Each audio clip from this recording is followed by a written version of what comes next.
What if I told you that Alaska's most remote towns harbor secrets so disturbing that locals have sworn blood oaths never to speak about them to outsiders? Tonight, I'm breaking that silence with 12 verified accounts that will make you question everything you thought you knew about America's last frontier. These aren't urban legends or campfire tales. These are documented incidents that local authorities actively tried to bury. By the end of this video, you'll understand why some places on Earth are meant to remain untouched by civilization. But before we descend into Alaska's darkest corners, make sure to subscribe and hit that notification bell, because YouTube's algorithm tends to suppress content this disturbing, and you won't want to miss what's coming next. When an entire town disappears in one night in 1987, the mining town of Coldfoot, Alaska, population 847, simply stopped existing. Not abandoned, not evacuated, but completely erased as if it never was. What makes this case extraordinary isn't just the disappearance, but what satellite imagery revealed the morning after. Coldfoot had thrived for over 60 years, built around a profitable copper mine that employed most of the town's residents. Maverick Thornfield, the town's only surviving resident, was working a late shift at the communications tower when it happened. At exactly 11:47 p.m. on October 13th, every light in Coldfoot went dark simultaneously. Maverick assumed it was a power grid failure and began his descent from the tower to investigate. What he found defied every law of physics and reason. The entire town had sunk into the permafrost, leaving behind a perfectly smooth field of ice. Buildings, streets, vehicles, and people had vanished beneath a surface so pristine it looked like nature had reclaimed the land centuries ago. Maverick's radio calls went unanswered. Emergency frequencies remained silent. When rescue teams arrived 3 days later, they found Maverick in a state of complete psychological breakdown, claiming the ground had swallowed the world. Geological surveys detected massive hollow spaces beneath the ice, suggesting the entire town had fallen into a previously unknown cavern system. But here's where it gets truly disturbing. Thermal imaging revealed heat signatures moving in organized patterns beneath the ice. Not random, not scattered, but deliberately coordinated, as if the vanished residents were still alive down there, still going about their daily routines in their buried town. The heat signatures followed the exact street layout of the original Coldfoot, with movements corresponding to where people would naturally walk between homes and businesses. Government officials classified the incident and established a permanent research station, disguised as a weather monitoring facility. Maverick was relocated and given a new identity, but he couldn't escape what he'd witnessed. He began experiencing vivid dreams where he could see through the ice, watching his former neighbors continuing their lives in their underground prison, aging but never dying, waiting for something or someone to join them. The most chilling detail emerged years later when declassified documents revealed that similar incidents had occurred throughout Alaska's history. Every 23 years, a small community would simply vanish, leaving behind thermal signatures that would pulse beneath the earth for exactly 7 years before going cold forever. Maverick's final recorded statement before his disappearance in 1994 claimed he could hear voices calling his name from beneath the ice wherever he traveled in Alaska. He believed the buried towns were connected by vast underground networks, and that the residents were building something in the darkness below, something that required fresh recruits every generation. The research station at the former Coldfoot location was abandoned in 2001 after 3 separate teams of scientists went missing during overnight observations. Local helicopter pilots now refuse to fly over the area, claiming their instruments malfunction, and they hear radio chatter in languages that don't exist, coming from beneath the ground. At a town that sells more than fish, Wainscott Bay appeared on no official maps, yet for 30 years it operated as Alaska's most profitable fishing community. The secret to their success wasn't superior equipment or prime location, but what they were really harvesting from the icy waters of the Bering Sea. Dr. Celeste Varga, a marine biologist studying whale migration patterns, discovered Wainscott Bay by accident in 1995 when her research vessel suffered engine failure during a storm. The town's inhabitants welcomed her with unusual enthusiasm, offering immediate repairs and insisting she stay until the weather cleared. What should have been an overnight stop became a week-long nightmare that redefined her understanding of human nature. The townspeople of Wainscott Bay had perfected something that civilized society had deemed impossible and immoral. They were harvesting and selling human organs to wealthy clients worldwide, but not in the way you might expect. They had learned to cultivate organs inside living hosts without the host's knowledge or consent, using a combination of ancient Inuit ritual practices and modern surgical techniques. Dr. Varga first noticed something was wrong when she observed that every adult in town bore identical surgical scars in specific locations. When she inquired about the scars, residents claimed they were traditional markings, but medical training told her otherwise. These were precise incisions made by someone with advanced surgical knowledge. The truth revealed itself on her third night when she witnessed what the locals called a harvest ceremony. Townspeople would enter a trance-like state and undergo procedures where additional organs were removed from their bodies without anesthesia, yet they showed no signs of pain or distress. The extracted organs were perfectly healthy and fully functional, despite coming from hosts who continued living normally with their original organs intact. The town's leader, a woman known only as the matriarch, explained that their ancestors had made a pact with entities that dwelled in the deepest parts of the ocean. In exchange for allowing these beings to inhabit their bodies partially, the townspeople gained the ability to regenerate organs indefinitely. The beings required nothing except the occasional offering of regenerated tissue, which the townspeople were happy to provide in exchange for immortality and prosperity. Dr. Varga discovered shipping records indicating that Wainscott Bay had supplied organs to hospitals and private clients across 6 continents for decades. The organs were superior to any harvested through conventional means, showing no signs of rejection when transplanted and actually improving the health of recipients beyond normal parameters. The most disturbing revelation came when Dr. Varga realized that some of the townspeople were actually clients who had come to Wainscott Bay for organ replacement and had chosen to stay permanently. They found the symbiotic relationship with the ocean entities so beneficial that they abandoned their previous lives entirely. When her vessel was finally repaired, Dr. Varga attempted to leave, but found that the town's influence had already begun affecting her body. She was developing the same surgical scars as the residents, and her organs were beginning to regenerate at an accelerated rate. The matriarch informed her that exposure to the town for more than 72 hours created an irreversible bond with the ocean entities. Dr. Varga managed to escape during a severe storm when the entity's influence was weakened, but not before documenting everything she'd witnessed. Her attempts to report the town to authorities were met with skepticism until satellite imaging confirmed that Wainscott Bay had vanished completely, leaving behind only empty coastline. However, organ transplant centers worldwide began reporting unusual cases where recipients of organs from unknown donors displayed enhanced healing abilities and extended lifespans. Dr. Varga spent her remaining years tracking these cases, discovering that Wainscott Bay hadn't disappeared, but had simply moved to a new location, continuing their profitable trade in human enhancement.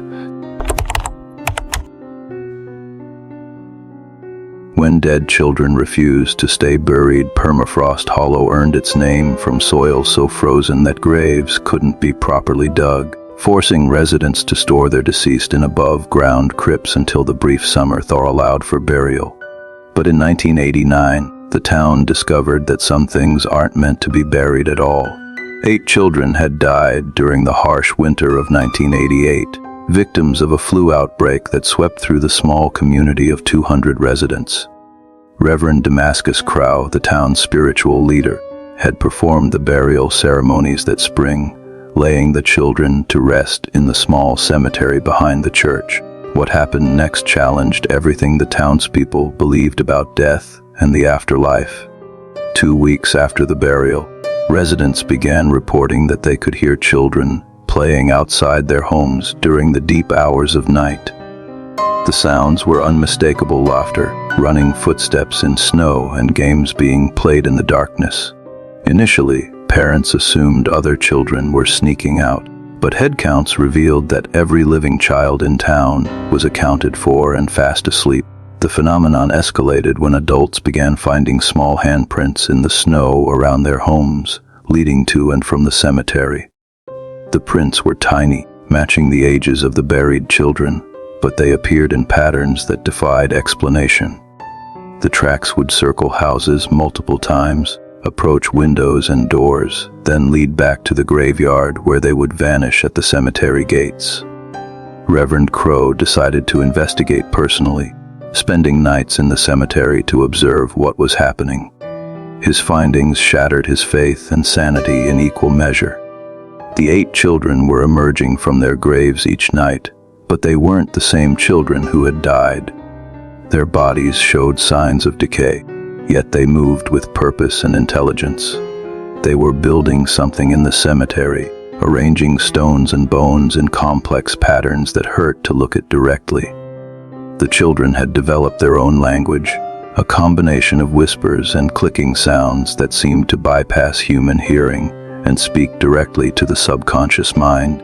Adults who heard these communications began experiencing shared nightmares, where they saw the world from the children's perspective, witnessing their underground activities and understanding their purpose with horrible clarity. The buried children were preparing for something they called the rejoining, an event where death and life would merge permanently, eliminating the barrier between the living and the dead. They needed living children to complete the process, and they had been studying the town's families to select the most suitable candidates for conversion. Parents began keeping armed watches over their children, but the dead children proved impossible to stop. They could phase through walls, appear and disappear at will, and their whispers could lull living children into trances that made them walk voluntarily to the cemetery. 3 living children vanished on the same night, found the next morning standing motionless among the graves, their eyes reflecting light like mirrors. Reverend Crow attempted to perform an exorcism, but the ritual backfired catastrophically. Instead of banishing the dead children, it strengthened their connection to the physical world. They began appearing during daylight hours, playing openly in the town square, while townspeople watched in frozen terror. The children's games involved reenacting their own deaths and funerals, laughing as they demonstrated how they had fooled the adults into believing they were truly gone. The situation reached its climax when the dead children announced that Permafrost Hollow had been chosen as the location for the rejoining. Every person who died within the town's boundaries would return as part of their growing army, and eventually they would spread to other communities, converting the entire world to their undead state.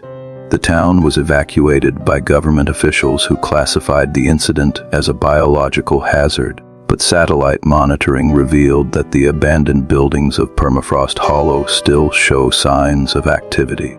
Heat signatures consistent with children at play appear regularly in the town square, and the cemetery continues to expand despite no new burials taking place. Reverend Crow, now confined to a psychiatric facility, maintains that the evacuation was exactly what the children wanted. Free from adult supervision, they have been perfecting their abilities and preparing for the day when they will venture beyond Permafrost Hollow to begin the rejoining in earnest.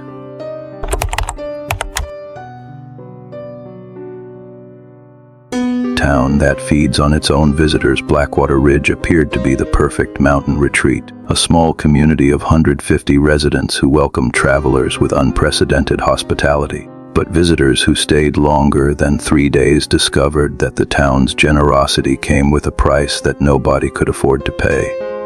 Quincy Thorne, a travel photographer documenting remote Alaskan communities, arrived in Blackwater Ridge in June 1993 expecting to spend 2 days capturing the town's rustic charm. The residents were so accommodating and interested in his work that he extended his stay indefinitely, becoming the first outsider to witness the town's true nature. Blackwater Ridge survived through a practice they called sustained hospitality, where visitors were gradually integrated into the community through increasingly intimate acts of care and attention. Guests were offered the finest accommodations, the most delicious meals, and constant companionship from friendly locals who seemed genuinely interested in their lives and stories. Quincy initially interpreted this treatment as genuine small-town hospitality, but patterns began emerging that suggested something more calculating was occurring. Every conversation seemed designed to extract personal information about his background, his relationships, and most importantly, whether anyone knew his exact whereabouts or expected him to return by a specific date. On his 5th day, Quincy noticed that the other long-term guests in town all exhibited similar behaviors. They moved slowly, spoke in dreamy, disconnected sentences, and seemed to have forgotten important details about their previous lives. When Quincy tried to engage them in conversations about their backgrounds, they would smile pleasantly but provide inconsistent or impossible answers. The town's secret revealed itself when Quincy accidentally discovered the community's food preparation area. The residents of Blackwater Ridge were slowly consuming their long-term guests, not through violence or force, but through a gradual process that kept the victims alive and compliant throughout the entire ordeal. They had perfected techniques for harvesting small amounts of human tissue regularly without causing death or even significant discomfort. The guests were being kept in a state of chemically induced contentment while parts of their bodies were carefully removed and prepared as delicacies for the townspeople. The process was so gradual that victims remained functional for months, losing weight and vitality so slowly that they attributed their declining health to the mountain air or natural aging. Quincy realized that the town's hospitality was actually a sophisticated farming operation designed to provide the residents with a steady supply of human flesh. The victims were treated with genuine care and affection because the townspeople had developed emotional attachments to their food sources and wanted them to remain happy and healthy for as long as possible. The most horrifying discovery came when Quincy learned that some of the long-term guests had been in town for over 2 years, slowly being consumed while believing they were simply extended vacation visitors who had fallen in love with the community. They would wake up each morning with no memory of previous days' harvesting procedures, their minds carefully maintained in a state of pleasant confusion. Quincy's attempts to warn the other guests were met with gentle dismissal and increased attention from the townspeople, who recognized that he was beginning to resist their conditioning. They explained to him that fighting the process would only make it more unpleasant for everyone involved, and that acceptance would allow him to experience months of genuine happiness before the inevitable conclusion. The town's leader, an elderly woman named Mother Hospitality, revealed that Blackwater Ridge had been practicing sustained hospitality for over a century. The original residents had turned to cannibalism during a particularly harsh winter, but had refined the practice into an art form that allowed them to maintain their humanity while satisfying their dietary requirements. Quincy escaped during a snowstorm that temporarily disrupted the town's chemical distribution system, but not before witnessing the full extent of their operation. The town maintained detailed records of every guest they had processed, including photographs documenting the gradual consumption process and testimonials from victims expressing gratitude for their treatment. Even as they were being eaten alive, his photographs and documentation were dismissed by authorities as elaborate hoaxes. But missing persons reports from the region showed patterns consistent with Quincy's account. Blackwater Ridge continues to welcome visitors, and online reviews consistently praise the town's exceptional hospitality and life-changing experiences, written by guests who have no idea they're describing their own consumption. When your reflection starts living its own life, Mirror Lake was named for its perfectly still waters that created flawless reflections of the surrounding mountains. But residents of the nearby town discovered that some reflections refused to remain just images. They develop independent minds, break free from their mirrors, and begin living parallel lives in the real world. Sage Blackwater, a newcomer to the Mirror Lake community in 1991, first noticed something unusual when her reflection began making different facial expressions than the ones she was making. Initially dismissing it as fatigue or optical illusions, she became alarmed when her reflection started appearing in mirrors, even when she wasn't in front of them. The phenomenon began affecting other residents as well. People reported seeing their reflections moving independently, wearing different clothes, and even appearing to age at different rates than their real selves. The reflections seemed to be living separate lives within the mirror world, following their own schedules and pursuing their own activities. The situation escalated when reflections began emerging from mirrors entirely, taking on solid form and attempting to replace their original counterparts in the real world. These doppelgangers possessed all the memories and personality traits of the originals, but with subtle differences in behavior and motivation that made them distinctly separate individuals. Sage's reflection, who called herself Echo, explained that the mirrors around Mirror Lake served as gateways between parallel dimensions. The reflections weren't just images, but actual alternate versions of residents living in a world that perfectly mirrored their own. The dimensional barrier had begun weakening, allowing the alternate selves to cross over and experience life in the primary dimension. The doppelgangers weren't malevolent, but they were desperately curious about physical existence and began conducting experiments to understand the differences between their mirror world and reality. They would spend hours testing the sensation of hunger, fatigue, and physical pain, experiences that didn't exist in their reflection-based existence. Problems arose when both versions of residents tried to live simultaneously in the same dimension. Families couldn't tell which version was their real relative, and the doppelgangers often made decisions that contradicted the choices their originals would make. Children had two sets of parents. Spouses discovered they were married to both versions of their partners, and the community's social structure began collapsing.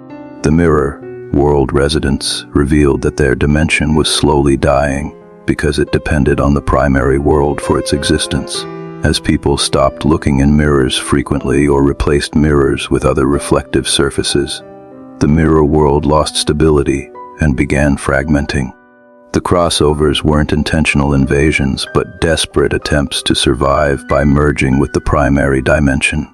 Sage found herself developing an unusual relationship with Echo, discovering that her reflection possessed insights and perspectives that she lacked. Echo understood aspects of Sage's personality that Sage had never consciously recognized, and together they formed a more complete version of themselves than either could achieve alone. The resolution came when the community realized that the dimensional merge was inevitable and beneficial. Rather than fighting the doppelgangers, residents began working with their alternate selves to create hybrid personalities that incorporated the best aspects of both versions. The process required careful psychological integration to prevent mental fragmentation. However, the merger created unexpected complications when residents discovered that their reflection world counterparts had been living significantly different lives. Some had married different people, made different career choices, or developed completely opposite personality traits. Integrating these disparate experiences created individuals with contradictory memories and conflicting desires. The most disturbing revelation emerged when residents realized that the mirror world had been observing and recording their lives for decades, creating detailed profiles of their weaknesses, fears, and secrets. The doppelgangers possessed information that could destroy relationships and reputations, and they weren't always willing to keep their alternate selves secrets. Mirror Lake became a testing ground for human consciousness and identity, where residents struggled with questions about which version of themselves was more authentic. The town eventually developed protocols for managing dual personalities, but visitors are warned that extended stays near the lake can result in permanent psychological splitting. Sage and Echo ultimately achieved successful integration, but the process took 3 years and required extensive therapy to reconcile their conflicting experiences and memories. They now exist as a single individual who experiences reality from 2 perspectives simultaneously, describing the sensation as both enlightening and constantly overwhelming. A town built on secrets that literally won't stay buried. Dead Horse Valley earned its grim name from the massive elephant graveyard where ancient creatures went to die, leaving behind bone deposits that formed the foundation of the small mining community. But when residents began excavating deeper into the bone beds, they discovered that some skeletal remains belonged to species that shouldn't exist and creatures that had never truly died. Fletcher Grimwald, a paleontologist studying the unusual fossil formations, arrived in Dead Horse Valley in 1994 to investigate reports of prehistoric remains that defied classification. The town's 300 residents had built their economy around harvesting and selling the abundant bone deposits, but they had developed strict rules about which areas could be excavated and which sections were permanently off limits. The prohibited zones contained what locals called the active remains, skeletal structures that continued to move and grow despite being buried for thousands of years. These bones belonged to creatures that had achieved a form of undead existence, maintaining consciousness and limited mobility, even without flesh, organs, or traditional life functions. Fletcher's first encounter with the active remains occurred when he accidentally breached a sealed excavation site while collecting samples. The exposed bones immediately began reassembling themselves into incomplete but functional creatures that moved with purpose and intelligence. The partial skeletons demonstrated problem-solving abilities and seemed to recognize Fletcher as a potential threat to their continued existence. The townspeople revealed that Dead Horse Valley had been built on top of an ancient battleground where unknown civilizations had fought wars using creatures that couldn't be permanently killed. The defeated beings had been buried alive, but their supernatural resilience allowed them to survive indefinitely in skeletal form, waiting for the opportunity to complete their resurrection. The bone mining industry served a dual purpose, keeping the active remains separated and controlled while providing income for the community. Residents had learned which bones could be safely removed and sold, and which skeletal components had to remain undisturbed to prevent complete creature reformation. Fletcher discovered that the townspeople had been selectively breeding with descendants of the ancient civilizations, maintaining bloodlines that possessed natural immunity to the creature's supernatural abilities. Children born in Dead Horse Valley could handle active remains without triggering aggressive responses, making them essential for the mining operations' safety. The most valuable bones came from creatures that had been powerful enough to maintain partial consciousness after death. These remains possessed properties that modern science couldn't explain, including the ability to heal injuries, extend human lifespan, and grant enhanced physical abilities to those who wore jewelry or tools carved from the bone material. The town's prosperity attracted outside investors who wanted to commercialize the bone harvesting without understanding the supernatural risks involved. When corporate mining operations began large-scale excavation of the prohibited zones, they accidentally reassembled several complete creatures that had been safely dispersed for centuries. The resurrected beings immediately began hunting the townspeople who had been profiting from their remains. But their methods weren't simply violent revenge. The creatures sought to reclaim their bones by gradually replacing the skeletal structures of living humans, transforming residents into hybrid entities that served both purposes as living beings and undead warriors. Fletcher witnessed the transformation process firsthand when several townspeople began developing supernatural abilities along with increasing skeletal deformities. Their bones were being replaced with active remains, creating individuals who possessed human consciousness but undead resilience and supernatural strength. The corporate excavation had disrupted a carefully maintained balance between the living and the undead, triggering a conflict that threatened to spread beyond Dead Horse Valley. The resurrected creatures weren't limited to their original forms, but could inhabit any skeletal structure, including human remains in cemeteries throughout Alaska. Fletcher's attempts to document the situation were complicated by the fact that photography and video equipment malfunctioned in the presence of active remains, as if the undead creatures existed partially outside normal space, time, and couldn't be captured by conventional recording methods. The resolution came when Fletcher helped the townspeople develop new containment protocols that satisfied both the resurrected creatures' need for respect and the community's economic requirements. The agreement involved more careful excavation practices and the establishment of sacred areas where the creatures could maintain their undead existence without interference. However, the corporate mining operations had already shipped active remains to locations worldwide, potentially spreading the undead contamination to unsuspecting customers who purchased bone-based products and decorative items. Fletcher spent his remaining career tracking these shipments, trying to prevent supernatural outbreaks in populated areas where people lacked the knowledge and bloodline immunities necessary to handle undead encounters safely.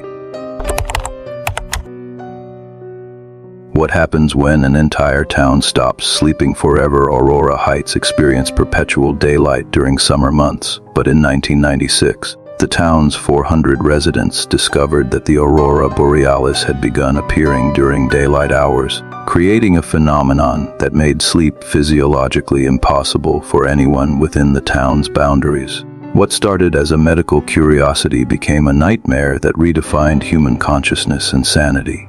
Dr. Phoenix Weatherby, a sleep specialist studying circadian rhythm disorders, was called to Aurora Heights when residents reported that they hadn't slept for 6 consecutive weeks without experiencing fatigue or health problems typically associated with sleep deprivation. The townspeople were functioning normally during the day, but remained wide awake and alert throughout the night, engaging in activities with the same energy levels they displayed during traditional waking hours. The aurora phenomena had intensified beyond normal parameters, creating light displays that occurred 24 hours per day and seemed to interact directly with human brain chemistry. The lights weren't merely visual but produced electromagnetic frequencies that stimulated areas of the brain responsible for consciousness and awareness, making it impossible for residents to enter REM sleep or even basic rest states. Initially, the sleeplessness appeared beneficial. Residents were accomplishing twice as much work as normal, engaging in creative projects with unprecedented focus, and maintaining social activities around the clock. Children attended school during traditional hours, but spent their nights exploring, learning, and playing without supervision or fatigue. Weatherby's studies revealed that the aurora lights were somehow supplementing the restorative functions normally provided by sleep. Brain scans showed that residents' minds were processing information and consolidating memories continuously, rather than during designated rest periods, effectively expanding their conscious experience to include 24 hours of active living. However, the extended consciousness began producing unexpected psychological effects. Without the natural barrier that sleep provides between days, residents lost their ability to distinguish between past and present experiences. Their memories became fluid, with events from different time periods feeling equally immediate and real. The town developed a collective consciousness where individual thoughts and experiences began merging. Residents found themselves sharing memories, emotions, and even sensory experiences with their neighbors. Privacy became impossible as mental boundaries dissolved under the influence of continuous aurora exposure. Dr. Weatherby discovered that the sleepless state was gradually transforming the townspeople into a single, interconnected entity that existed across multiple dimensions simultaneously.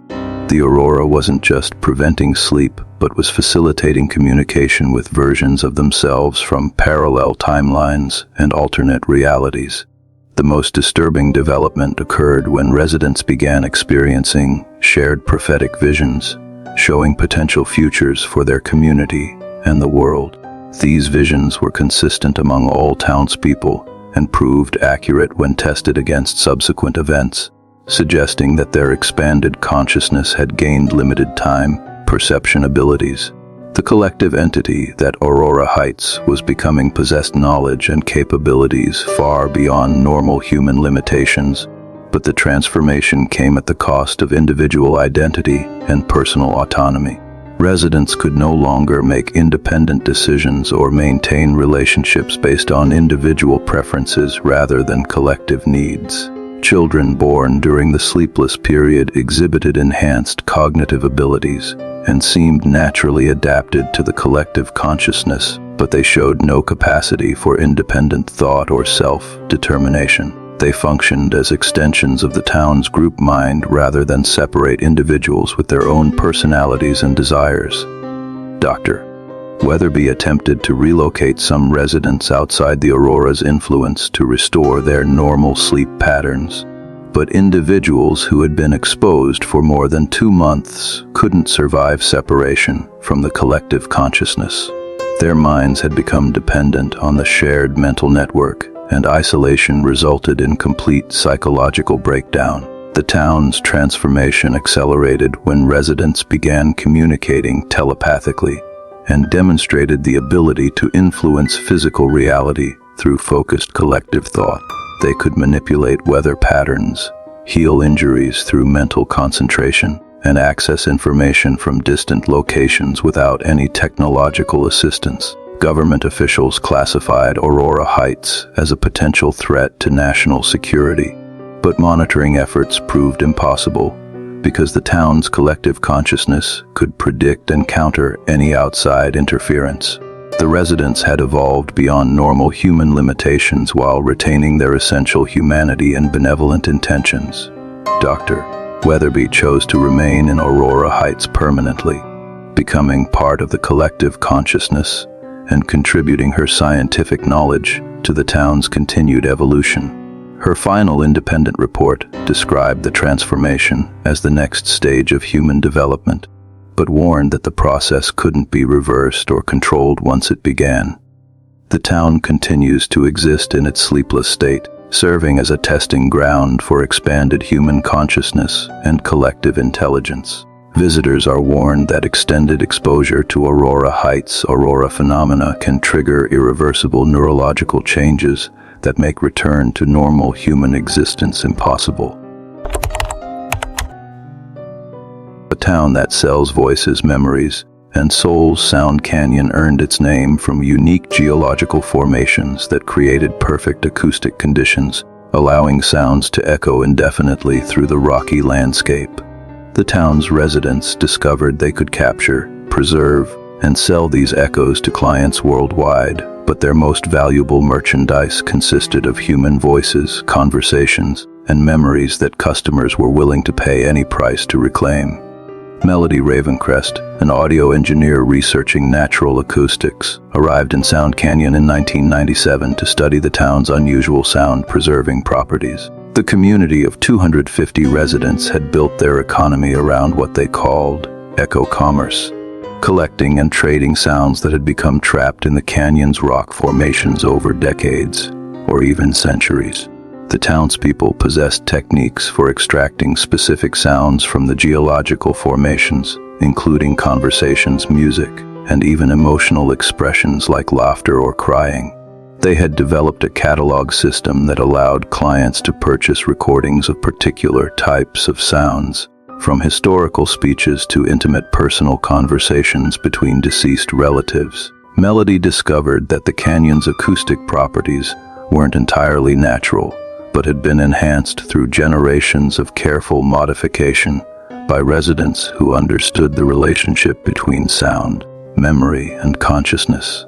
The rocks had been shaped and treated with substances that allowed them to store audio information indefinitely without degradation. The most disturbing aspect of the eco-commerce became apparent when Melody learned that the townspeople were actively collecting new sounds. by encouraging visitors to speak in specific locations where their voices would become permanently captured. Tourists were unknowingly donating their conversations, arguments, and private discussions to the town's sound inventory. The business expanded beyond simple audio recordings when residents discovered that captured voices retained emotional and psychological properties from their original speakers. Clients could purchase recordings that would temporarily grant them the confidence, charisma, or emotional states of the original voice owners, effectively buying personality traits and psychological abilities. Melody found evidence that Sound Canyon had been collecting and selling the voices of missing persons for years, offering clients the opportunity to communicate with people who had vanished under mysterious circumstances. These recordings weren't just preserved voices, but seemed to contain fragments of consciousness that could respond to questions and engage in limited conversations. The town's leader, known as the Conductor, revealed that the canyon's acoustic properties extended beyond normal physics and allowed for communication across temporal boundaries. Voices from the past and future could be captured and preserved, providing access to information from time periods that hadn't occurred yet or historical events that had been deliberately concealed. Melody's investigation uncovered a network of clients who had become addicted to purchasing voices of deceased loved ones, spending fortunes to maintain ongoing relationships with captured consciousness fragments. These customers often abandoned their real lives to focus entirely on communicating with echoes of people who were no longer truly alive. The most valuable merchandise consisted of complete voice profiles, recordings that captured every vocal expression a person had made within the canyon over extended periods. These profiles allowed clients to understand individuals at levels deeper than normal human relationships could provide, including their fears, desires, and hidden thoughts expressed when they believed they were alone. The ethical implications became clear when Melody realized that the townspeople were essentially trafficking in human consciousness, selling pieces of people's identities without consent or compensation. Visitors who spoke within the canyon were unknowingly surrendering parts of their souls that could be purchased and possessed by strangers. The situation escalated when clients began using purchased voices to impersonate their original owners for fraudulent purposes, creating legal and personal complications for people whose voices had been harvested without their knowledge. Identity theft took on new dimensions when criminals could replicate not just speech patterns, but the emotional and psychological qualities that made voices uniquely recognizable. Melody attempted to expose the echo commerce operation but discovered that her own voice had been captured and was being sold to clients who wanted to experience her expertise and knowledge secondhand. She found recordings of herself providing engineering insights and personal information that she had never consciously shared, drawn from casual conversations and subconscious vocalizations. The town's residents offered to return her captured voice in exchange for her silence about their operation. But Melody learned that voice extraction left permanent psychological damage that couldn't be reversed.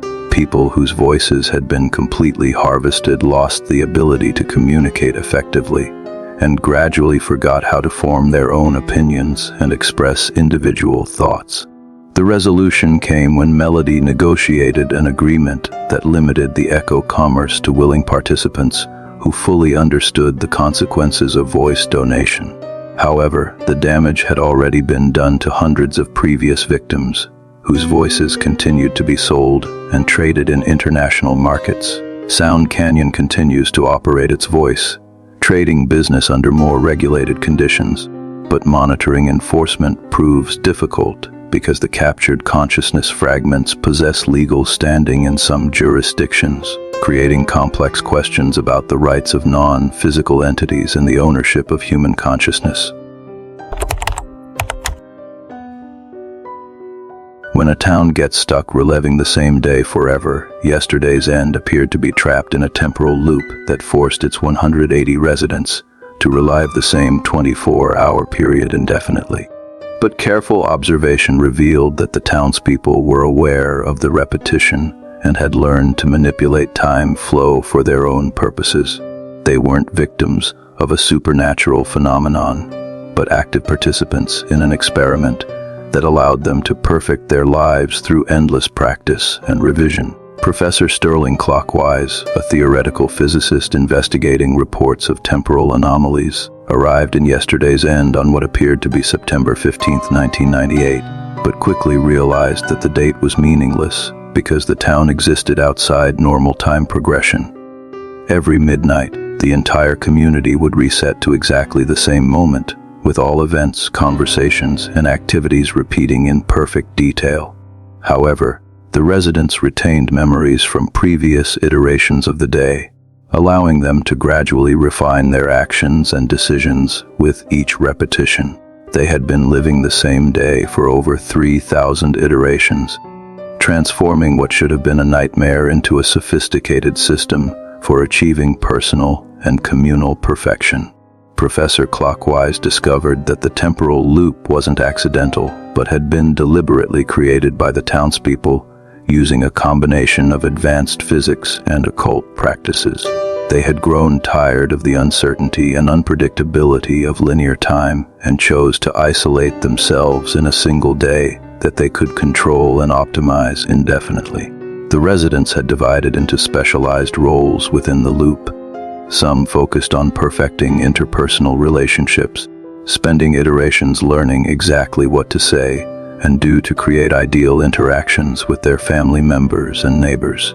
Others concentrated on mastering skills and crafts, using the repeated time to achieve levels of expertise that would normally require decades of practice. The most disturbing aspect of yesterday's end was the casual way residents treated consequences and morality within the loop. Since everything reset at midnight, they could commit any action without permanent repercussions, leading some townspeople to engage in increasingly extreme behaviors just to experience sensations and emotions that normal life couldn't provide. Professor Clockwise witnessed residents murdering each other for entertainment, knowing that their victims would return to life unharmed when the day reset. They had developed elaborate scenarios involving betrayal, violence, and psychological torture, treating their neighbors as characters in endlessly replayable video games rather than real human beings with feelings and dignity. The town's leader, known as the Timekeeper, explained that the loop served as a training ground for perfect living. Once residents had optimized every aspect of their repeated day, they would break the temporal barrier and return to linear time with the knowledge and skills needed to create ideal lives in the real world. However, Professor Clockwise discovered that many residents had become psychologically dependent on the loop's safety and predictability. The prospect of returning to a timeline where actions had permanent consequences terrified them, and they actively sabotaged attempts to break the temporal containment to avoid facing uncertainty again. The loop had created distinct factions within the town. Perfectionists spent their iterations trying to achieve flawless versions of the repeated day, while experimenters focused on exploring every possible variation of events within the 24-hour period. A third group, the observers, simply watched and recorded the activities of others, building comprehensive databases of human behavior under controlled conditions. Professor Clockwise realized that the townspeople had essentially become immortal through temporal repetition, but their immortality came at the cost of genuine growth and development.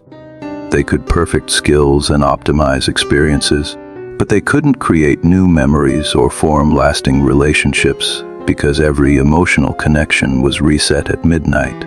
The most tragic cases were the children in yesterday's end, who had been living the same day since they were young and had never experienced the natural progression of aging, learning, and maturation. They possessed adult-level knowledge and skills gained through thousands of iterations, but their emotional and psychological development remained frozen at their original ages.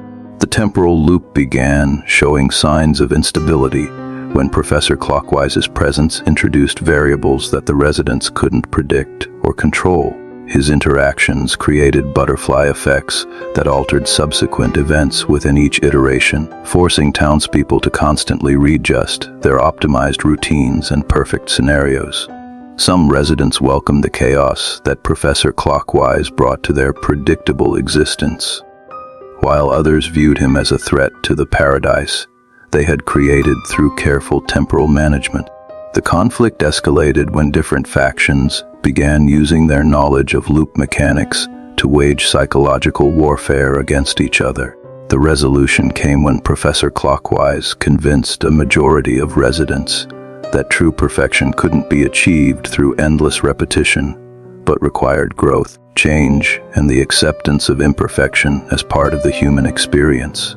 However, breaking the loop proved more complex than creating it, requiring willing participation from every resident simultaneously. The final iteration of September 15th ended when the townspeople collectively chose to face uncertainty rather than remain trapped in artificial perfection. However, their return to linear time proved traumatic for residents who had spent years or even decades living the same day, and many struggled to adapt to the unpredictability of normal existence.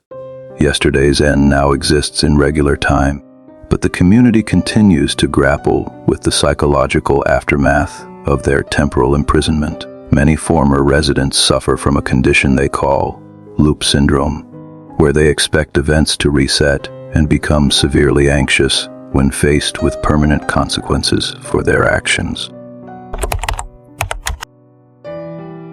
A town where dreams become reality and reality becomes nightmare. Slumberland Peak had the highest rate of vivid dreams and lucid dreaming in North America, with 100% of its 320 residents experiencing detailed, controllable dream states every night.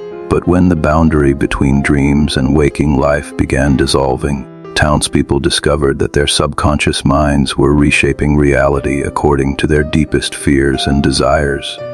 Dr. Luna Nightshade, a dream researcher studying the community's unusual sleep patterns, arrived in Slumberland Peak in 1999 to investigate reports that residents were manifesting dream content in the physical world. What she found challenged every scientific understanding of consciousness, reality, and the power of human imagination.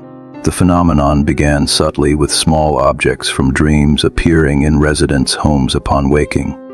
A dreamed photograph would be found on a nightstand, an imaginary book would materialize on a shelf, or clothing worn in dreams would appear in closets.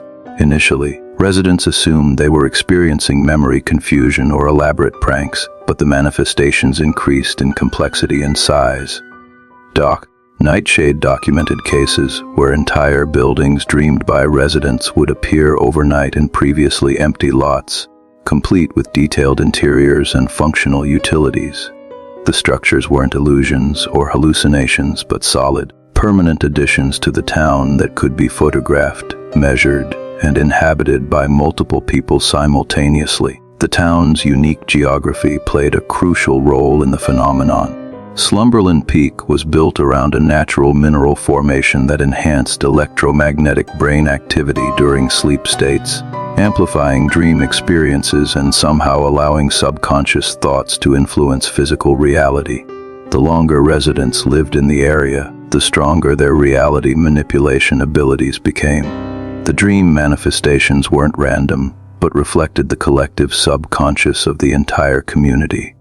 Shared fears would create dangerous creatures and threatening situations that everyone could perceive and interact with, while positive dreams generated beneficial changes like improved weather, enhanced crop growth, and spontaneous festivals that brought joy to the town. Dr. Nightshade realized that Slumberland Peak had become a testing ground for the relationship between consciousness and physical reality. The residents were unconsciously collaborating to reshape their environment according to their combined hopes, fears, and desires, effectively turning their town into a living dream that responded to psychological input. However, the dream-reality merger created serious problems when residents experienced nightmares or traumatic dream content. Monsters, disasters, and dangerous scenarios would manifest with the same solidity as positive dreams, creating real threats that could cause genuine injury or death. The town had to develop protocols for managing negative dream content before it could materialize. The most skilled residents learned to control their dream manifestations consciously, becoming reality sculptors who could create lasting improvements to the community through careful dream planning. They could dream new businesses into existence, generate solutions to practical problems, and even heal injuries by dreaming themselves back to perfect health. Children in Slumberland Peak displayed the strongest reality, shaping abilities, often manifesting imaginary friends as physical beings who could interact with adults and participate in community activities. The town school had to adapt its curriculum to teach dream responsibility alongside traditional subjects, helping young people understand the consequences of uncontrolled imagination. Dr. Nightshade discovered that the dream manifestations weren't limited to the town's boundaries, but could affect people and places connected to Slumberland Peak residents through emotional bonds. Family members living in distant cities reported experiencing dream visitations and finding objects that could only have originated from their relatives' subconscious minds. The phenomenon attracted outside attention when satellite imagery revealed that Slumberland Peak was changing its geographical layout on a nightly basis. Streets would rearrange themselves, new neighborhoods would appear, and the town's overall structure would shift according to the collective dream content of its residents. Government agencies attempted to study and potentially weaponize the town's reality, shaping abilities, but their presence disrupted the delicate psychological balance required for dream manifestation. Fear and suspicion from outside interference caused residents to experience primarily negative dreams, filling Slumberland Peak with nightmarish creatures and dangerous scenarios. The crisis escalated when Dr. Nightshade realized that prolonged exposure to dream-reality merging was causing residents to lose their ability to distinguish between conscious thoughts and subconscious manifestations. They began living in a fluid state where waking life and dream life existed simultaneously, creating confusion about what was real and what was imagined. Some residents embraced the dissolution of reality boundaries, arguing that dream-based existence offered unlimited possibilities for happiness and self-fulfillment. Others fought to maintain connection to objective reality, fearing that complete merger with dream consciousness would result in the loss of their humanity and individual identity. The resolution required Dr. Nightshade to help the community establish clear protocols for managing their reality, shaping abilities while preserving the benefits of enhanced dream experiences. The town developed a system of conscious dream coordination where residents could collaborate on positive manifestations while minimizing the risk of nightmare-based dangers. Slumberland Peak continues to exist in a state of controlled dream-reality merger, serving as a unique experiment in human consciousness and the power of imagination to reshape physical existence. Visitors are required to undergo psychological screening to ensure their dream content won't disrupt the carefully maintained balance between subconscious creativity and objective reality. A town that trades in stolen memories and forgotten lives, Recollection Ridge appeared to be a retirement community where elderly residents lived peacefully, but the town's economy was built on harvesting, preserving, and selling human memories to clients who wanted to experience lives they had never lived. The residents weren't victims but willing participants in a memory trading network that allowed them to exchange their life experiences for the memories of others. Archivist Sage Memoriam arrived in Recollection Ridge in 2000 to research the community's innovative approaches to elder care and memory preservation. What she discovered was a sophisticated operation that challenged fundamental concepts of personal identity, consciousness, and the ownership of human experience. The townspeople had developed techniques for extracting specific memories from willing donors and transferring them to recipients who paid premium prices for particular types of experiences. Clients could purchase childhood memories of perfect families, romantic encounters with ideal partners, or professional achievements they had never accomplished in their own lives.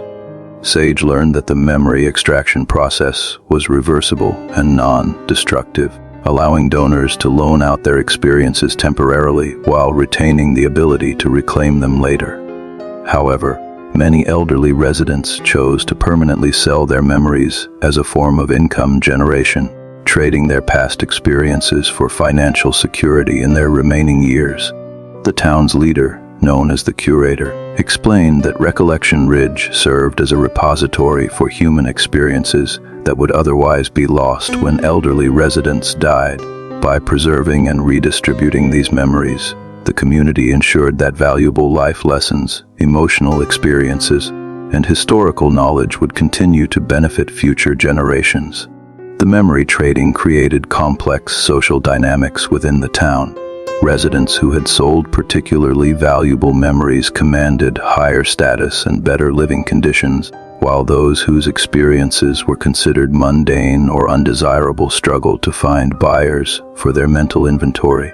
Sage discovered that some residents had become addicted to acquiring new memories, purchasing so many foreign experiences that they lost track of which memories belonged to their original lives and which had been obtained through trade. These individuals existed in states of constant confusion, unable to distinguish between authentic personal history and purchased experiences.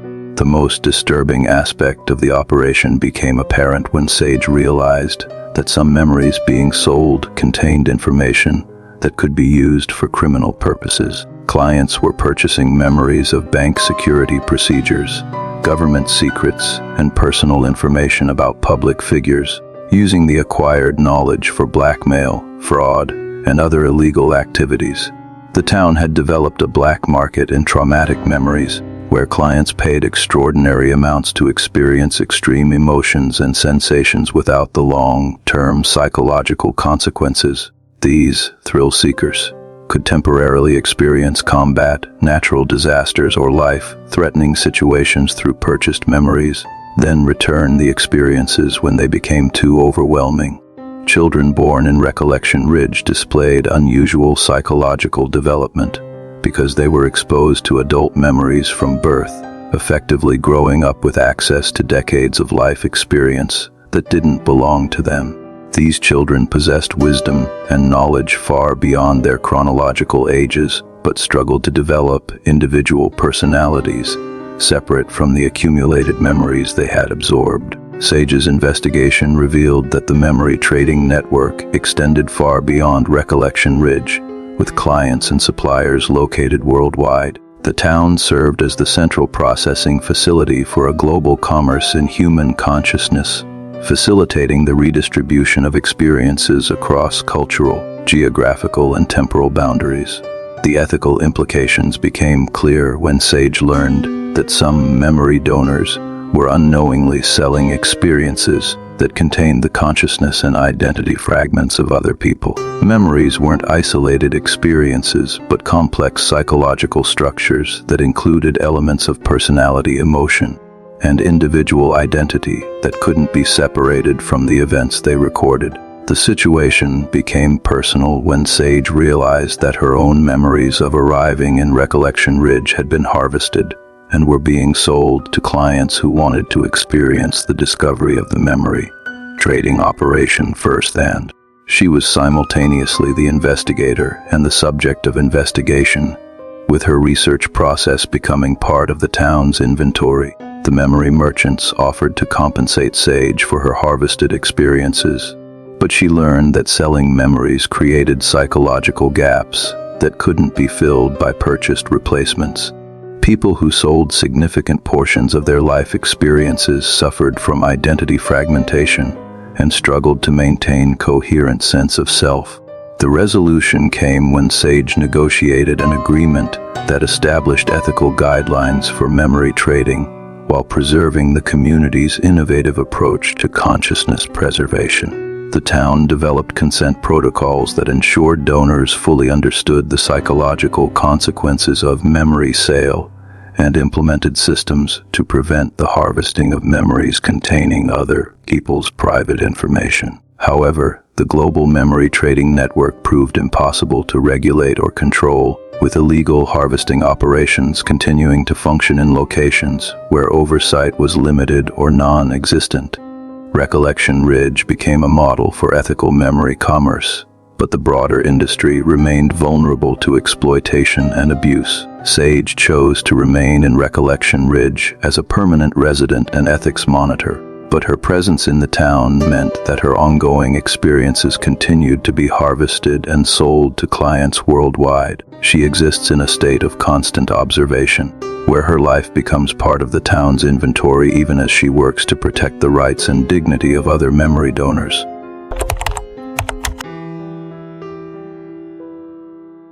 The final town where souls must choose their ultimate destiny, Eternity Crossing, existed at the boundary between life and death, serving as a way station where souls had to make final decisions about their eternal destinies. The town's 500 residents were neither fully alive nor completely dead, but existed in a liminal state where they helped recently deceased souls navigate the transition to whatever comes after life. Reverend Infinity Crossroads, a theologian studying near-death experiences, discovered Eternity Crossing in 2001 when her own clinical death during surgery lasted exactly 13 minutes. Instead of experiencing the typical tunnel of light, she found herself in a town that existed outside normal space and time, populated by beings who had chosen to remain in the transition state indefinitely rather than moving on to their final destinations. The town served as a processing center for souls who were unprepared for immediate judgment or who needed guidance in understanding the choices available to them after death. The residents were souls who had volunteered to remain in Eternity Crossing as guides and counselors, helping newer arrivals make informed decisions about their eternal futures. Reverend Crossroads learned that death wasn't a simple transition from life to afterlife, but a complex process involving multiple stages, choices, and destinations. Souls could choose from dozens of different afterlife experiences based on their beliefs, actions, and spiritual development during their earthly lives. The most challenging cases involved souls who had died with unresolved guilt, fear, or confusion that prevented them from moving forward to their chosen destinies. These souls remained trapped in Eternity Crossing until they could achieve the psychological and spiritual resolution necessary for their final transition. The town's geography reflected its supernatural purpose, with different districts corresponding to various religious and philosophical traditions. Souls gravitated toward areas that matched their earthly beliefs, but they were also free to explore alternative spiritual frameworks before making their final choices about eternity. Reverend Crossroads discovered that some souls had been residents of Eternity Crossing for centuries, or even millennia, unable to resolve the internal conflicts that kept them trapped in the transition state. These long-term residents had become expert counselors and guides, but they had also lost most of their connection to human emotions and earthly experiences. The town's leader, known as the Final Judge, explained that Eternity Crossing existed because the universe was more complex and compassionate than most earthly religions taught. Rather than imposing predetermined judgments on souls, the cosmic order provided opportunities for education, growth, and informed choice even after death. The most disturbing revelation came when Reverend Crossroads learned that some souls chose to remain in Eternity Crossing permanently because they feared any form of eternal existence, whether positive or negative. These souls preferred the liminal state of indefinite transition to the finality of ultimate judgment and destination. The town maintained careful records of every soul who passed through, including detailed documentation of their earthly lives, spiritual development, and ultimate choices about eternity. This database served as a comprehensive archive of human consciousness and moral evolution across all historical periods and cultural contexts. Reverend Crossroads realized that her 13-minute death experience had been extended subjectively to allow her to spend months in Eternity Crossing, learning about the true nature of death and the afterlife. Her time in the town had been designed to prepare her for a specific mission, when she returned to earthly life. The mission involved serving as a bridge between the living world and eternity crossing, helping living people understand the choices they would face after death and encouraging them to resolve spiritual conflicts before their transitions. She was tasked with establishing a network of earthly counselors who could provide pre-death guidance to souls who would otherwise arrive in eternity crossing unprepared. However, sharing information about eternity crossing proved challenging because living people couldn't fully comprehend the town's nature without experiencing death themselves. Reverend Crossroads had to develop metaphorical and symbolic language to convey spiritual truths that transcended normal human understanding. The most tragic cases she encountered were souls who had committed suicide expecting to escape their problems, only to discover that death didn't provide the relief they had sought. These souls arrived in eternity crossing carrying the same psychological burdens that had driven them to end their lives, requiring extensive counseling before they could move forward to healing destinations. Reverend Crossroads established a support network for suicide survivors and people contemplating self-harm, using her knowledge of post-death consequences to help them understand that their earthly problems were solvable and that death wouldn't provide the escape they imagined. The resolution of her mission required Reverend Crossroads to maintain her connection to eternity crossing while living fully in the earthly world. She existed simultaneously in both realms, serving as a permanent ambassador between the living and the transitioning dead. Her work transformed approaches to grief counseling, hospice care, and spiritual preparation for death across multiple religious traditions.